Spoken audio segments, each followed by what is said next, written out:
Сәлеметсіздер ме, құрметті ұстаздар, каналыма қош келдіңіздер. Бүгін сіздерге Emaze деп аталатын ерекше платформамен таныстыратын боламын.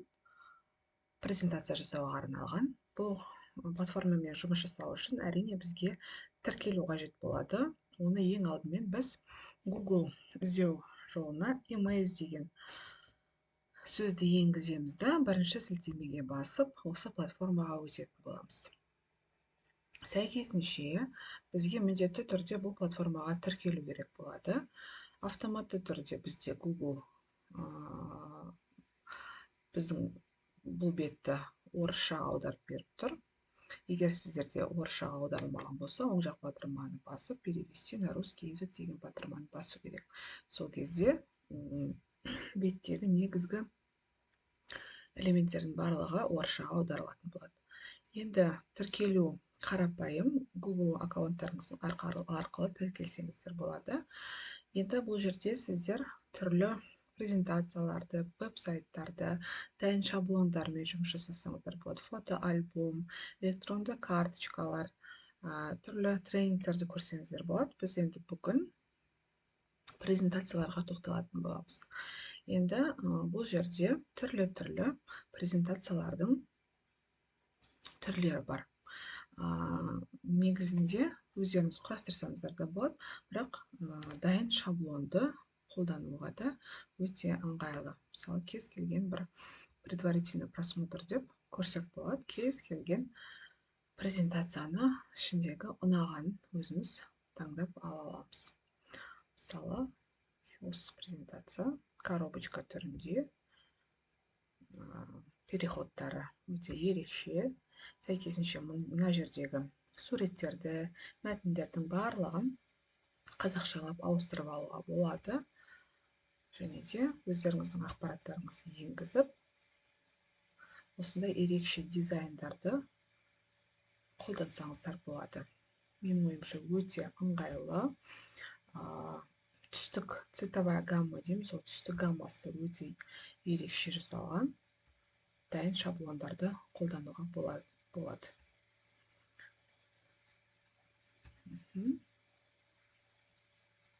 Өте керемет. Статистиканы осылай көрсетуге болады. Осындай блоктарға бөлінген. Өздеріңіздің қажеттіліктеріңізге қарай осы презентацияны қолдансаңыздар болады. Енді сонымен қатар бізде мына жерде презентациялар категорияларға бөлінген. Жаңағы біздің көргеніміз бизнес категориясындағы презентация. Енді образование дегенді таңдап, біз образованияға қатысты презентацияларды қолдансақ болады. Ең жиі қолданылатын презентациялар образованияға тоже мынау коробка секілді бокс формасындағы презентация. Бұл да жаңағы слайдқа кішкене ұқсайды, алдыңғы слайдымызға. Коробка түрінде осындай бір ерекше дизайнда мәтіндерін, суреттерін, түстерін, барлықтарын өзіңіз қалауыңызша өзгертіп алуыңызға болады.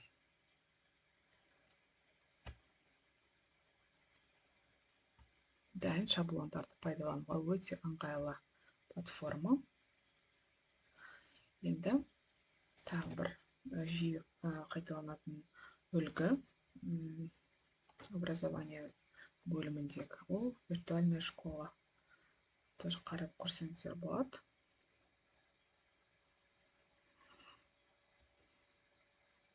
Яғни виртуалды стеналарға жазылған осындай слайдтар, ерекше переходтар. Осы дайын слайдты біз өзгертіп жасап алсақ болады.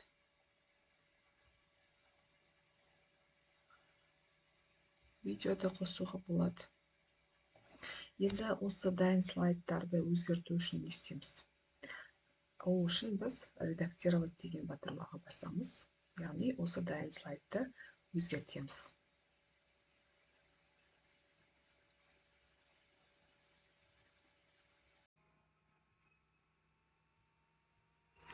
яғни біз кез келген осы слайдымызды өзгерте аламыз, мәтінін өзгерте аламыз.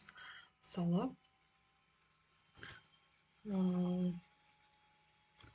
абай мектеп гимназиясы деген сияқты мәтінді өзгерте аламыз, оның түсін өзгерте аламыз. Мысалы үшін қызыл түске өзгертсек болады. Оның шрифтін өзгерте аламыз. Кішкене кішірейтіп жазсақ болады.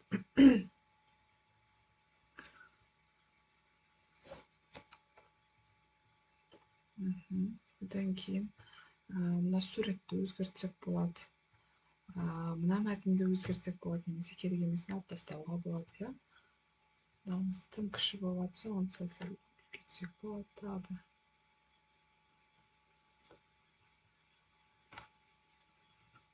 Жылжытсақ болады ары бері, суреттерді де өңдеуге болады. Сонымен қатар келесі слайдқа тағы не қосуға болады? Өздеріңіздің қалауларыңызға бойынша мәтін, форма, жаңағы сурет, өзіңізге қажет деген дүниенің барлығын қоссаңыз болады. Мысалы үшін план урока на сегодня, сабақ жоспарын, элементтерді өзгертуге болады. Мынау сөздердің барлықтарын өзгертіп жазуға болады. Мына жердегі мәтіндердің барлығын өзгертіп шығуға болады. Сонымен қатар мына жерде қандай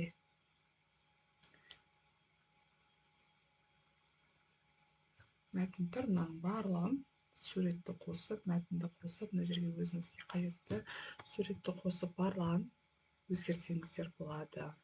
Бұның барлығы дайын шаблондар.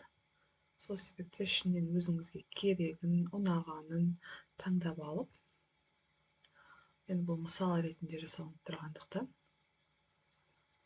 негізгі кілтті сөздерді, ключевой моменті дейді, осының барлығын жасауға болады.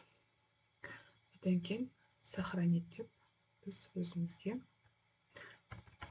сақтап қоямыз жасаған файлымызды.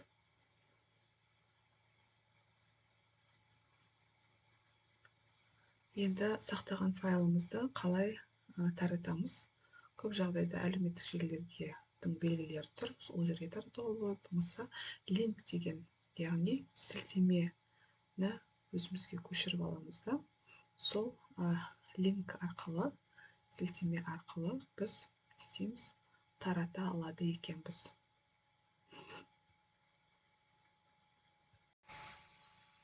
Мінеке сілтемеге басқаннан кейін бізге мінеке сілтемені берді. Копи деп көшіріп аламыз да, өзіміз жаңа бетке, браузердің жаңа бетіне осы сілтемені қоямыз. Enter батырмасын басып, жаңағы біздің жасаған слайдымызды көруге болады.